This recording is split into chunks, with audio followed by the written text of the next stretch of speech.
Hello everybody. आज हम करने वाले अपना chapter that is locomotion and movement.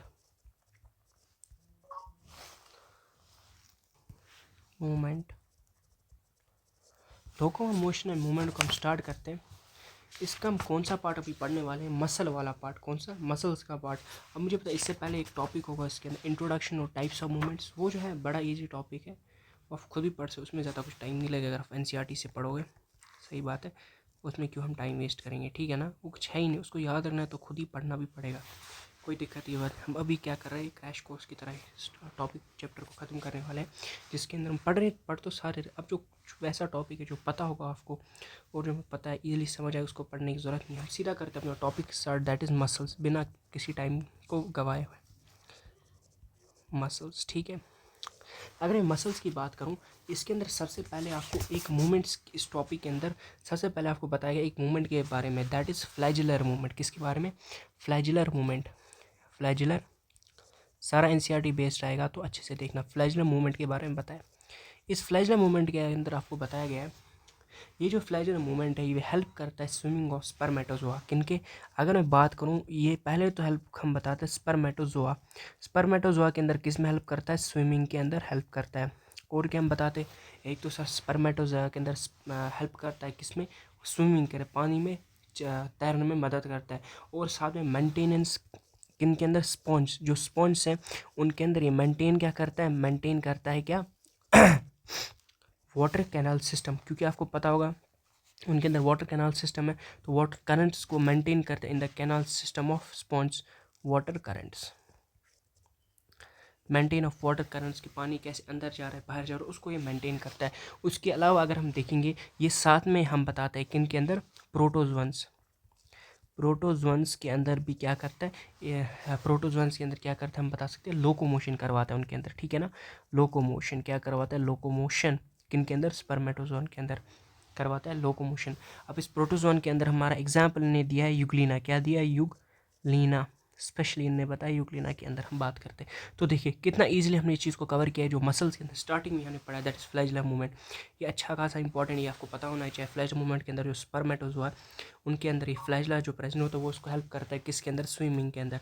और जो स्पॉन्ज होता है उनके अंदर वाटर कैनाल सिस्टम है, तो वाटर करंट को ये मैनेज करता है उनके अंदर, मेंटेन करता है सर जी। और जो प्रोटोजोन से स्पेशली हम यूग्लिना की बात करते हैं उसके अंदर ये हेल्प करता है किसके अंदर? इनको लोकोमोशन के अंदर हेल्प करता है। किसके अंदर? लोकोमोशन के अंदर हेल्प करता है। तो हो गया ख़त्म। अब यही आपको एक दो बार पढ़ना है तो याद रह जाएगा। अब हम आगे बढ़ते हैं।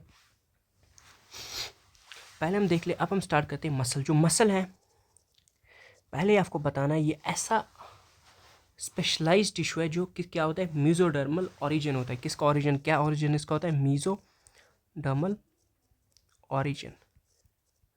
अब कैसे याद रखोगे? एम से मसल, एम से मीजोडर्मल ऑरिजिन। सही बात है, हो गया पहला पॉइंट इसके अंदर क्लियर कि ये मीजोडर्मल ऑरिजिन का है। और अगर मैं बात करूँ, जो हमारी बॉडी है ये अबाउट 40 to 50% हमारी बॉडी के अंदर क्या करता है? प्रेजेंट होता है। 40 से 50% of the body weight of human adult is contributed bye muscle. Same sentence आपके एनसीईआरटी पे लिखा है। हमारी बॉडी के अंदर क्या है? मसल है। कितना? 40 to 50%। अगर हमारी बॉडी का जितना भी वेट होगा उसका जो 40 to 50% है वो उस हमारा कंट्रीब्यूट कर रहा होगा, मसल उतना कंट्रीब्यूट कर रहा होगा सर जी। ओके, समझ आया। अब यहाँ पर हम बताते हैं जो हमारा ये मसल है इसके पास एक स्पेशल प्रॉपर्टी होती है। स्पेशल प्रॉपर्टी क्या? हम लिखता हूँ यहाँ पर, स्पेशली इंपॉर्टेंट चीज़ है स्पेशल, हम बता सकते हैं प्रॉपर्टीज़ होते हैं इसके पास। ये प्रॉपर्टीज़ के अंदर क्या आते? सॉरी, अब स्पेशल प्रॉपर्टीज़ के अंदर सबसे पहला हम बताते हैं सर, स्पेशल प्रॉपर्टी के अंदर ये याद रखना जो मैं बता रहा हूँ। एक तो है एक्साइटेबिलिटी, सेकेंड है इसके अंदर कॉन्ट्रैक्टिबिलिटी, ये तो आपको पता ही होगा ना, कॉन्ट्रैक्टिबिलिटी। थर्ड हम बता सकते एक्सटेंसिबिलिटी, और हमारे पास कौन सी प्रॉपर्टी आती है? इलास्टिसिटी। इलास्टिसिटी, ये सारे स्पेशल प्रॉपर्टीज़ है। कॉन्ट्रैक्ट होना, इलास्टिसिटी दिखाना, एक्सटेंसिबिलिटी, एक्सटेंड होने की प्रॉपर्टी, इलास्टिक होने की प्रॉपर्टी, एक्साइट होने की प्रॉपर्टी, ये सारे स्पेशल प्रॉपर्टीज़ किसके, मसल्स के। ये जब 4 प्रॉपर्टीज़ याद रखना, एक्साइटेबिलिटी, कॉन्ट्रैक्टिबिलिटी, एक्सटेंसिबिलिटी और इलास्टिसिटी। अब जो मसल्स है इनको हमने क्लासीफाई किया है, ठीक है ना। अब जो मसल्स हैं इनको हमने क्लासीफाई किया है। अब एक क्लासीफाई किन किन बेसिस पे किया, ऑन बेसिस ऑफ व्हाट, ये आपको पता होना चाहिए। The muscles are classified on what basis, sir 3 basis पे क्लासीफाई किया है। सबसे पहला जो क्राइटेरिया है जिस बेस पे क्लासीफाई, दैट इज़ लोकेशन, मतलब कौन सा मसल कहाँ पर है, उस बेस पे हमने किया। हार्ट मसल हो गया, कार्डिक मसल जिनको हम बोलते हैं, एक्स्ट्रा अलग अलग जगहों पे प्रेजेंट होते हैं मसल। अपीयरेंस है, nature of regulation of their activities, appearance कैसा है उनका, ठीक है ना। अपीयर कैसे होता है, शक्ल कैसी उनकी है, क्या स्पॉन्ज शेप्ड है, क्या वो कैसी भी शेप्ड है, ठीक है, स्क्वायर शेप्ड है, रेक्टेंगल शेप्ड, ऐसे इरेगुलर शेप्ड, ऐसे हम बता सकते हैं थोड़े एग्जाम्पल के तरीके। And nature of regulation of their, जो एक्टिविटीज़ करते हैं वो किस तरह एक्टिविटी परफॉर्म करते हैं, ठीक है, हम बताएंगे nature of regulation of activities,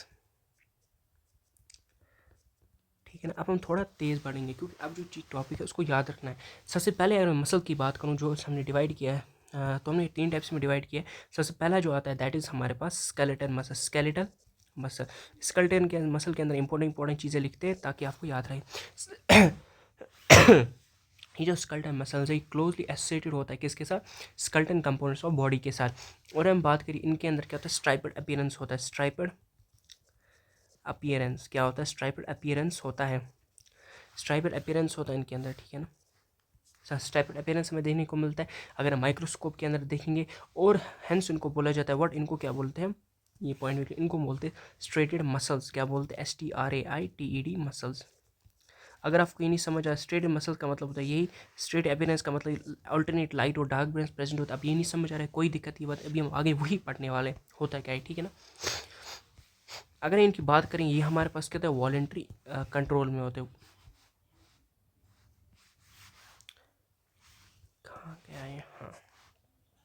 अगर इन स्केलेटन मसल्स की बात करें, they are under voluntary control of nerve system, क्या होते हैं, they are under voluntary control, किसके voluntary control, nervous system, nervous system के वॉलेंट्री कंट्रोल में। तो मतलब हम इनका ऐसे हाथ में उठाऊंगा, नीचे उठा सकते, ऐसा मैं कर पाऊंगा, ठीक है।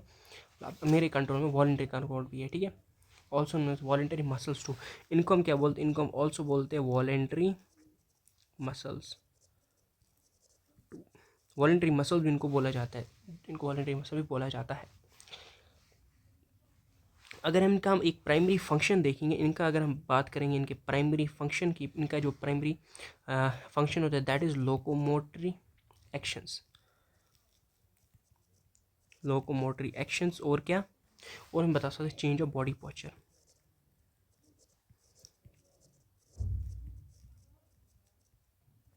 लोकोमोटरी एक्शन और चेंज ऑफ बॉडी पोस्चर, ये कुछ दो फंक्शंस है जो हम स्ट्रेट मसल्स की बात करते हैं। Primary function, primary involve in किस में इन्वॉल्व होते हैं, प्राइमरी अगर हम बात करते हैं। सेकंड मसल की अगर मैं बात करूँ तो सेकंड हमारे पास मसल है that is visceral muscle. Visceral से ही आपको पता चला होगा, तो मतलब ये हमारे ऑर्गन्स की बात कर रहे हैं। Located in the inner walls of hollow visceral organs, क्या होते हैं, inner walls of hollow visceral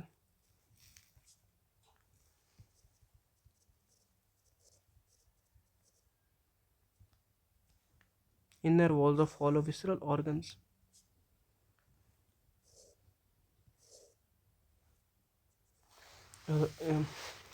visceral organs, ठीक है। जैसे हमारे पास हो गया एलिमेंट्री कैनाल, रिप्रोडक्टिव ट्रैक्ट, ठीक है, उनके अंदर ये प्रेजेंट होते हैं इनर वॉल्स के अंदर। और अगर हम बात करेंगे इनके पास एब्सेंट होता है क्या, ये स्ट्रेशन, ऑल्टरनेट लाइट बैंड जिनको मैं बोल रहा हूँ, इनके अंदर स्ट्रेशन जो होता है एब्सेंट होता है। और साथ में अगर हम बात करें ये क्या होता है, स्मूथ अपीयरेंस, इनका क्या होता है, smooth appearance, they have smooth appearance, striation, okay. अगर हम फर्दर इनकी बात करेंगे, इनको हम क्या बोलते हैं, स्मूथ मसल, या फिर हम बोलते हैं इनको नॉन स्ट्रेट मसल्स भी इनको बोला जाता है। ऑल्सो कॉल्ड स्मूथ मसल्स, या फिर उनका बोलते हैं स्ट्रेटेड, नॉन स्ट्रेटेड मसल। क्या नॉन, अब आपको कभी बोला जाएगा स्मूथ मसल, आप बोल जाओ होता क्या स्मूथ, यही होता है विसरल मसल को हम स्मूथ मसल बोलते हैं। और जो हमारा वॉलेंट्री मसल होता है उसको हम स्कल्टन मसल बोलते हैं, तो स्कल्टन मसल बोलते हैं। अगर हम इनकी थोड़ी फंक्शंस की बात करें, और ये बताऊंगा कि ये क्या होता है, इनवॉलेंट्री होते हैं। Involve spelling involve LUNTARY, involuntary, ये क्या होता है, इनवॉलेंट्री मसल्स होते हैं, इनवॉलेंट्री फंक्शन होती है, हमारे कंट्रोल के अंदर नहीं होते, ठीक है। अगर हम बात करेंगे इनके थोड़े फंक्शंस की, तो ये किस में मदद करते हैं सर, ये मदद करते हैं transportation of food, transportation food हो गया through the digest track and gametes through the general, transportation food हो गया, हम बता सकते हैं transportation of food and gametes, ठीक है। ट्रांसपोर्टेशन ऑफ फूड हो गया, एलिमेंट्री कैनाल, और गैमीट्स हो गया from the genital track, through the genital track. ये दो इसके विसरल मसल्स के दो हम बता सकते हैं इंपॉर्टेंट फंक्शंस होते हैं। अब मैं अगर थर्ड मसल की बात करूं तो वो हो गया कार्डिक मसल। तो कार्डिक मसल नाम से ही पता चल रहा है, जैसे बाकी चल रहे थे पता, कि हार्ट के लिए, हार्ट के प्रेजेंट होगा, these are the muscles of heart. अब जो मैनी कार्डिक मसल जो होते हैं वो क्या होता है, असेंबल होते हैं ब्रांचिंग पैटर्न में, ताकि वो फॉर्म करे कार्डिक मसल, मतलब ये ब्रांच के फॉर्म में इस तरह से मसल्स होते हैं, ये मिलते हैं और एक कार्डिक मसल जो है फॉर्म करते हैं। मैनी सेल जो होते हैं मिलते हैं और एक कार्डिक मसल क्या फॉर्म करते हैं, कार्डिक मसल। तो हम बता सकते हैं मैनी कार्डिक सेल्स एसोसिएट हो जाते हैं, आपस में मिल जाते हैं in the form, in a branching form, और फॉर्म क्या करते हैं हमारा, और फॉर्म करते हैं ये कार्डिक मसल फॉर्म करते हैं, क्या करते हैं, कार्डिक मसल फॉर्म करते हैं जी। अब अगर हम इस कार्डिक मसल की बात करेंगे, जैसे मैंने पहले ही बता दिया आपको, ठीक है ना। अब मैं फर्दर ऐसी बात करूँ, ये जो होते हैं मसल्स, ये फॉर्म करते हैं कार्डिक मसल, जैसे मैंने बताया ब्रांच मिलके बनाते हैं, सेल्स मिलते हैं, तो ऐसा होता है। अब बेस्ड ऑन अपीयरेंस अगर मैं बात करूँ, जो कार्डिक मसल होता है ये हमें कैसे देखने को मिलता है सर, ये स्ट्रेटेड मसल्स होते हैं। क्या होता है, स्ट्रेटेड मसल्स, इनके अंदर स्ट्रेशन प्रेजेंट होता है। और ये भी हमारे पास इनवॉलेंट्री नेचर के अंदर क्या होता है, इनवॉलेंट्री होते हैं, दे आर व्हाट, इनवॉलेंट्री। अगर आपको याद हो मैंने बताया था जो हमारा विसरल मसल है वो भी इनवॉलेंट्री मसल्स होते हैं, बट ये इनके जो एक्टिविटीज़ कंट्रोल नहीं होते, जो विसरल मसल की बात कर रहा हूँ, ये जो हमारे पास है विसरल मसल्स, इनके जो एक्टिविटीज़ है वो हमारे वॉलेंट्री कंट्रोल के अंदर नहीं होते, ठीक है। वो क्या होते हैं, इनवॉलेंट्री होते हैं। वही अगर हम कार्डिक मसल की बात करें, स्ट्रेट मसल, इनका भी ये क्या होते हैं, इनवॉलेंट्री ही होते हैं, बट ये भी इनवॉलेंट्री होते हैं, as the nerve system does not control their activities direct, क्योंकि नर्व सिस्टम का एक्टिविटीज कंट्रोल नहीं, इतना ही हमारा कार्डिक मसल, सही है ना। अब देखिए, अब हम अगर स्ट्रक्चर ऑफ मसल की बात करें तो उसके अंदर हम कौन सा मसल लेंगे, that is skeletal, skeletal muscle है, क्योंकि एनसीईआरटी पे भी वही लिया तो हमें भी वही लेना पड़े, और इसी को हमें पढ़ना है डिस्क्राइब करके। अगर मैं ईच ऑर्गेनाइज्ड स्केलेटल मसल जो हमारी बॉडी में वो बना होता है नंबर ऑफ मसल फाइबर्स का। अगर मैं एक स्केलेटल मसल की बात करूँ, ये बना होता है नंबर ऑफ, ये बना होता है नंबर ऑफ क्या, मसल बंडल्स का। क्या होता है, नंबर ऑफ मसल बंडल्स का, जिनको हम क्या बोलते हैं, या फिर हम उनको बोलते हैं फैस्किलस, फैस्किसल्स,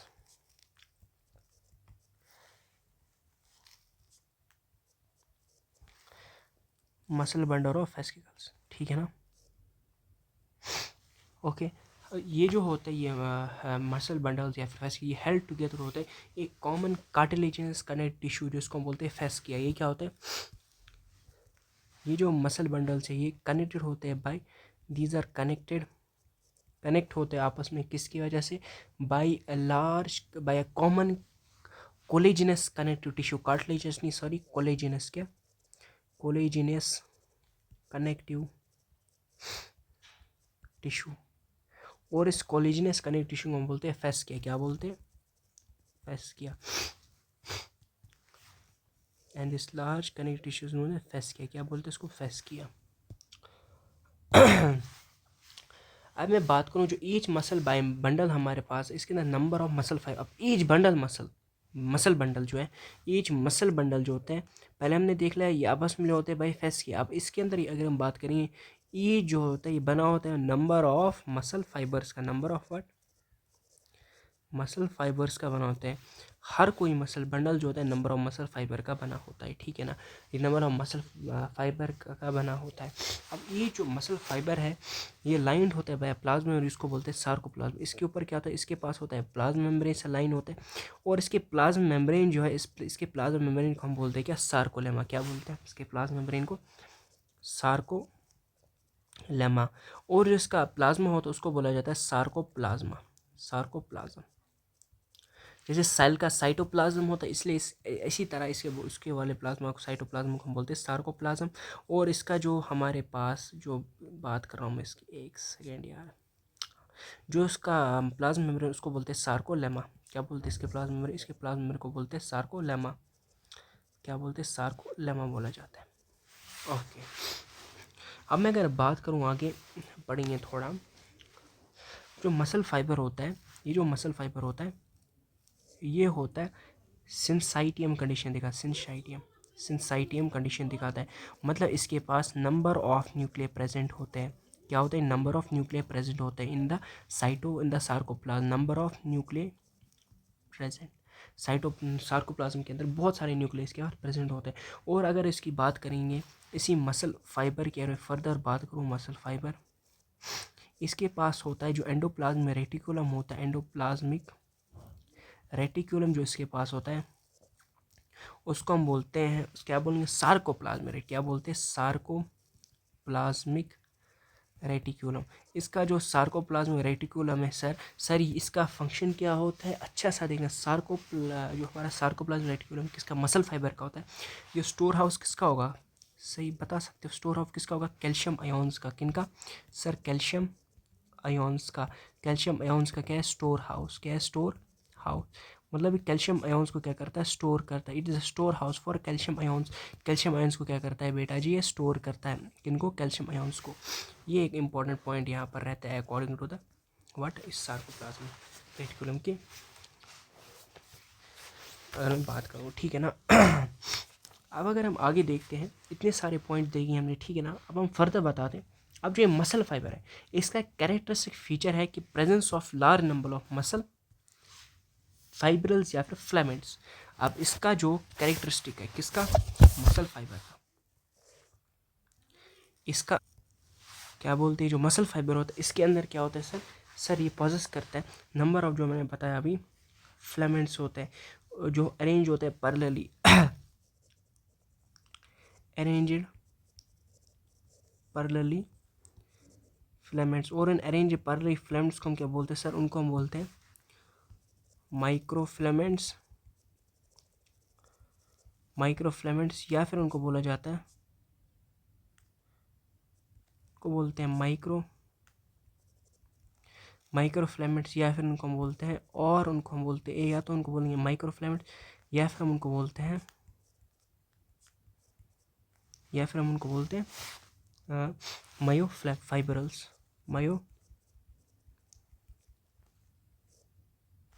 माइक्रोफिलामेंट्स बोलते हैं, या फिर उनको बोलते हैं मायोफाइब्रल्स। क्या बोलते हैं, मायोफाइब्रल्स। क्योंकि जो पैरेलली अरेंज फिलामेंट्स होते हैं इस माइक्रोफाइब्रल्स के अंदर, माइक्रो मसल फाइबर के, उनको हम बोलते हैं माइक्रोफिलामेंट्स या फिर मायोफाइब्रल्स बोलेंगे, ठीक है ना। अब आपको पता होगा मैंने पहले ही बताया था स्कलेटल मसल के बारे में, लाइट और डार्क, उसके बारे में पढ़ते हैं।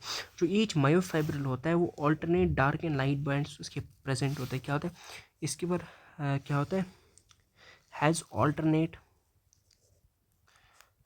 ऑल्टरनेट क्या, लाइट एंड डार्क बैंड्स। अब ये लाइट और डार्क बैंड्स बताया जाता है, ये किसकी वजह से एस्टैब्लिश होते, अपीयर होते हैं, due to the distribution appearance, due to the distribution pattern of two important proteins. किसकी वजह से, ये जो लाइट और डार्क बैंड्स है किसकी वजह से होता है, ये होता है distribution pattern of two proteins. What are these two proteins sir, इसमें से पहले जो इंपॉर्टेंट प्रोटीन में आता है दैट इज एक्टिन। कौन आता है पहले सर, एक्टिन आता है। और दूसरा इनके अंदर हमारे इसके अंदर देखने को बोलता है मायोसिन। क्या बोलता है, मायोसिन, एक्टिन एंड मायोसिन। इन दो की वजह से ही ये ऑल्टरनेट डार्क और लाइट बैंड्स हमें देखने को मिलते हैं। चलिए इन दो प्रोटीन्स के बारे में हम देखते हैं। ये जो एक्टिन प्रोटीन है ये उसको हम क्या बोलते हैं, इसको हम बोलते हैं आई बैंड भी, मतलब ये जो बैंड है इसको इसी को हम बोलते हैं लाइट बैंड। ये जो एक्टिन प्रोटीन है, the light band contains actin, ये जो हमारा लाइट बैंड होता है कंटेन्स व्हाट, कंटेन्स एक्टिन। और जो डार्क बैंड होता है वो क्या कंटेन करता है बेटा सर, उसके अंदर प्रेजेंट होता है मायोसिन। अब ये जो लाइट बैंड जिसको एक्टिन बोलते हैं, इसको ऑल्सो क्या बोला जाता है, इसको ऑल्सो बोला जाता है, also known as I band, या फिर हम बोलते हैं और आइसोट्रॉपिक बैंड। और जो हमारा मायोसिन है इसको ऑल्सो क्या बोला जाता है, it's also known as A band, या फिर हम इसको बोलते हैं क्या, इसको हम बोलते हैं एन आइसोट्रॉपिक बैंड, या फिर आई बैंड, या फिर एन आइसोट्रॉपिक बैंड इसको बोला जाता है। ठीक है ना जी सर, ख़त्म कहानी होगी, हमारा ये वाला टॉपिक क्लियर हो रहा है, थोड़ा ही बचा है। सही बात है। ओके, अब देखते हैं हम आगे। ये हमने देख लिया एन आइसोट्रॉपिक बैंड या आइसोट्रॉपिक बैंड बोलते हैं हम, सही बात है। अब हम देखते हैं आगे, ये जो दोनों प्रोटीन्स, अब देखिए हमने बोला ये किस में होता है, मायोफाइबरस या फिर माइक्रोफिलामेंट्स, ये याद रखना। अब जो ये दोनों प्रोटीन्स होते हैं that is actin and myosin, ये जो होते हैं ये पैरेलली, ये क्या होता है, arrange as rod like structures, किसके अंदर, बोथ प्रोटीन जो होता है अरेंज होते हैं rod like structure parallel to each other and also to longitudinals of microfibre. ये जो माइक्रोफाइबर होता है इसमें क्या होता है, इस माइक्रोफाइबर के अंदर ये इस तरह से लॉन्गिट्यूडनल एक्सिस में क्या होते हैं, प्रेजेंट होते हैं इसके लॉन्गिट्यूडनल एक्सिस में, और साथ में क्या होता है आपस में पैरेलली अरेंज होते हैं इस तरह। देखिए अब हम उसका स्ट्रक्चर भी ड्रॉ करेंगे एंड पे, आप देखना, ठीक है ना, इस तरह अरेंज होते हैं। तो हम क्या बताएंगे, ये जो दोनों होते हैं ये क्या होता है, ये रॉड लाइक स्ट्रक्चर होते हैं,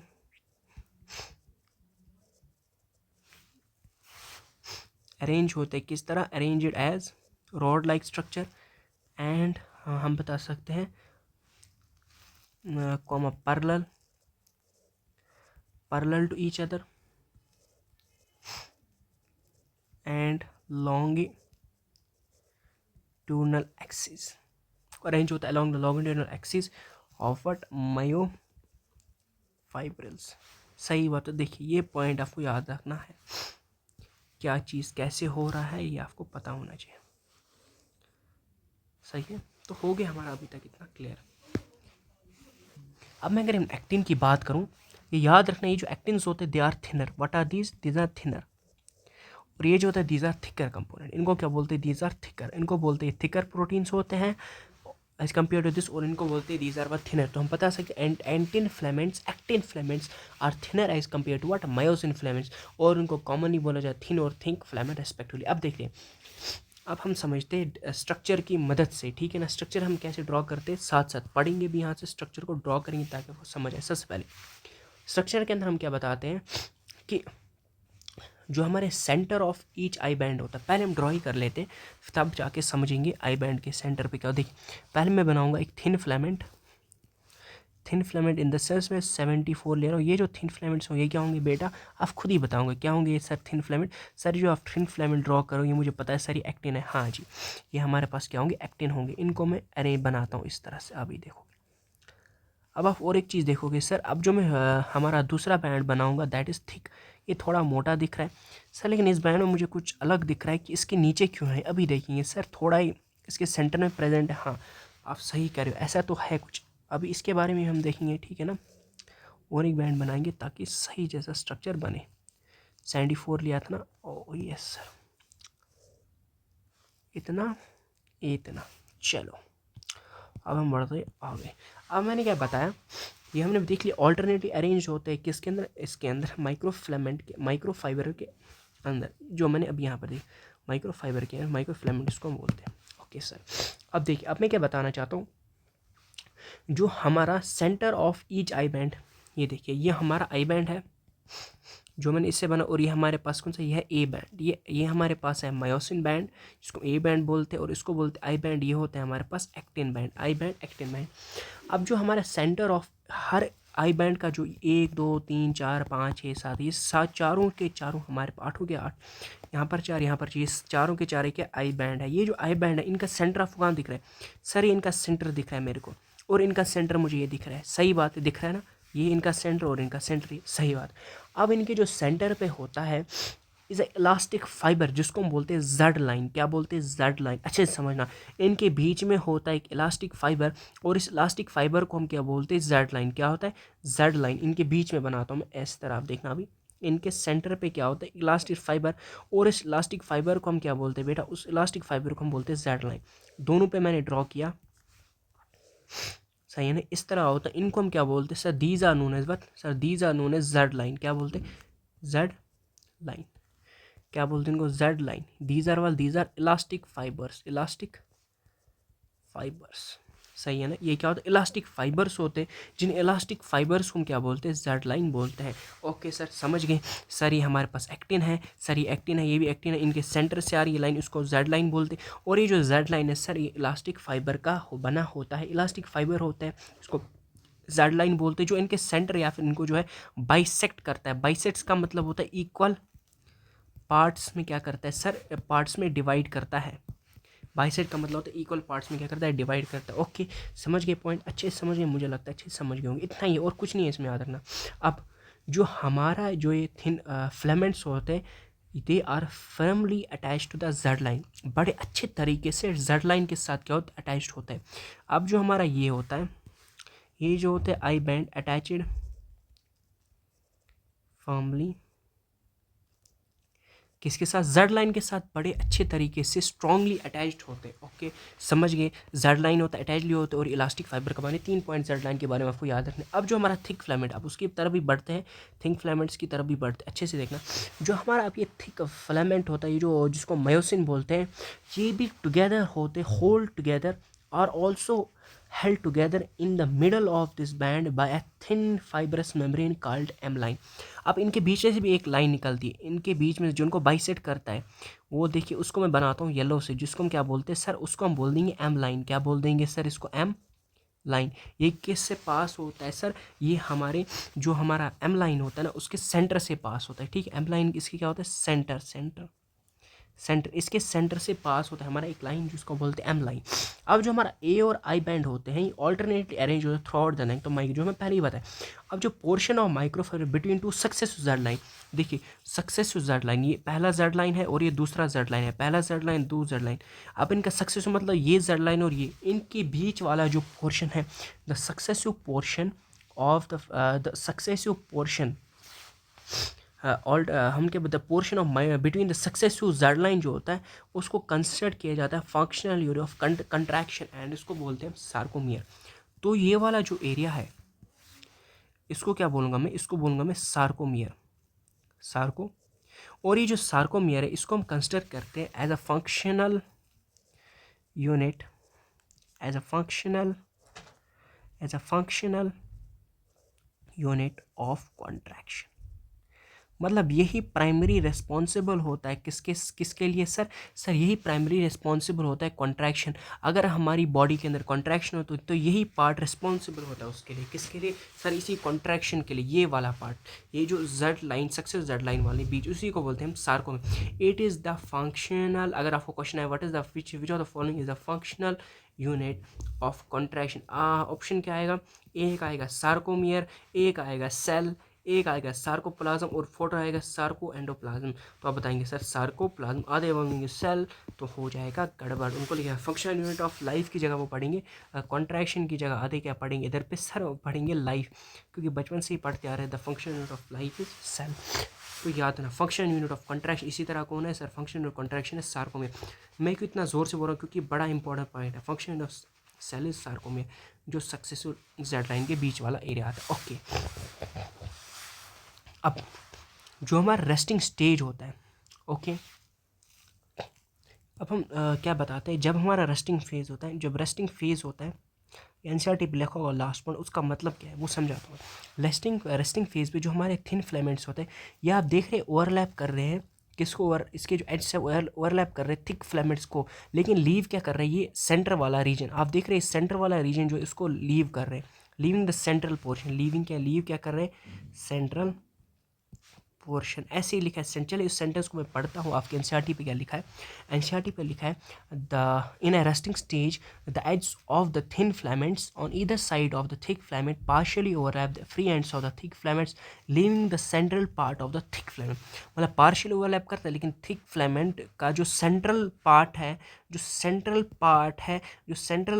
उसको क्या करता है, उसको लीव करता है, उसको ओवरलैप नहीं करता है, उसको क्या करता है, उसको छोड़ देता है। ओके सर, समझ गए। अब आगे देखते हैं हम क्या बताना चाहते हैं, ऐसा क्यों मैंने बताया, तो देखते हैं। अब फर्दर ही हमें जब हम कॉन्ट्रैक्शन हम नेक्स्ट टॉपिक के अंदर पढ़ेंगे, उसके अंदर आपको कॉन्ट्रैक्शन ऐसे समझ आएगा, और आपको ये भी समझ आएगा कि फिर क्यों हम बताते हैं ऐसा होता है, इसको क्यों कॉन्ट्रैक्शन वाला यूनिट बोलते हैं, ऐसा क्यों देखेंगे। अब जो central part of thick filament है, जो ओवरलैप नहीं होता है थिन फिलामेंट्स, उसको बोला जाता है एच जोन। इसका मतलब ये वाला जो जोन है, इसको बोलेंगे एच, सर इसको हम बोलेंगे एच जोन। क्या बोलेंगे, एच जोन। ये ऐसा पोर्शन होता है थिक फिलामेंट का which is not overlapped by thin filament, और उसको बोलते हैं H zone. This is the full summary, अगर हम बताएं, lecture of this muscle, skeleton muscle. Okay, अगर आप स्क्रीनशॉट उठाना चाहते हैं, ये आपका पहला फोटो रहेगा, ये सेकंड, ये थर्ड, और ये फोर्थ। अब हम नेक्स्ट जो हमारा लेक्चर हमने डिलीवर करेंगे, जो नेक्स्ट हम करेंगे, हम बस 30 to 35 का एक लेक्चर बना रहे हैं, उसके अंदर हम पढ़ेंगे मसल कंट्रैक्शन, जो हम इसी तरह इजीली क्या करेंगे, कवर अप करेंगे मसल कंट्रैक्शन। और मसल कंट्रैक्शन के बाद हम करेंगे अपना एक सिंपली जॉइंट्स के बारे में पढ़ेंगे, स्केलेटन सिस्टम के बारे में पढ़ेंगे, एक्चुअली बोन्स के बारे में पढ़ेंगे, जो अच्छा टॉपिक है, जो हमें याद रखना है, जिससे मैक्सिमम से मैक्सिमम क्वेश्चन उधर से ही आते हैं। यहाँ से आएंगे तो ये मसल कंट्रैक्शन से आएगा, बड़े अच्छे क्वेश्चन बनते हैं यहाँ से। ओके, अब हम कल पढ़ेंगे, नेक्स्ट टॉपिक के अंदर पढ़ेंगे स्ट्रक्चर ऑफ कॉन्ट्रैक्टाइल प्रोटीन और मसल कॉन्ट्रैक्शन, जो अच्छा खासा हमें 30 मिनट तक निकल जाएगा। फिर लास्ट टॉपिक बना, तो टोटल इसके अंदर हमारे 3 या 4 लेक्चर्स बनेंगे, और वो भी बस 30 मिनट्स के अंदर, मतलब 30-60, मतलब 2 घंटे का टोटल हम इस लेक्चर को, इस चैप्टर को ख़त्म करने, और वो भी full NCERT line by line का मतलब सारे इंपॉर्टेंट पॉइंट्स एनसीईआरटी के हम कवर कर रहे हैं। सो ये सारा था एनसीईआरटी के बारे में। So thanks for watching.